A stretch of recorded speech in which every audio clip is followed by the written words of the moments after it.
We'll guide you through how to fix Netflix errors on a smart TV. If you find this useful, then consider subscribing and liking the video.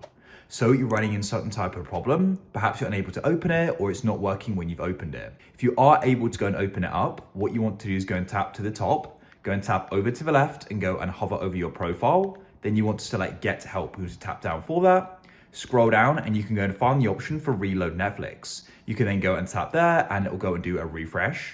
Go and see if that solves it. The next thing you can try doing is simply going and turning it off like so. Then go to the wall outlet, switch it off like this, and then you can go and unplug it. Come to the TV and go and find the power button. In this case, it's in the middle under it. In your case, maybe to the left or to the right, or even to the back of it. Hold it for a minute and then release. Now plug it back in. Turn your TV back on and try going onto Netflix and go and seeing if it's solved. If it's still not, what we need to do is go and tap and hold on it in this case. And what we want to do is go and delete it. And we can then go and install it again. Doing this can often solve the problem. On this TV, we can just go and reinstall it. Otherwise, you want to go and delete and uninstall it, head back to your TV store, and you can then get it again.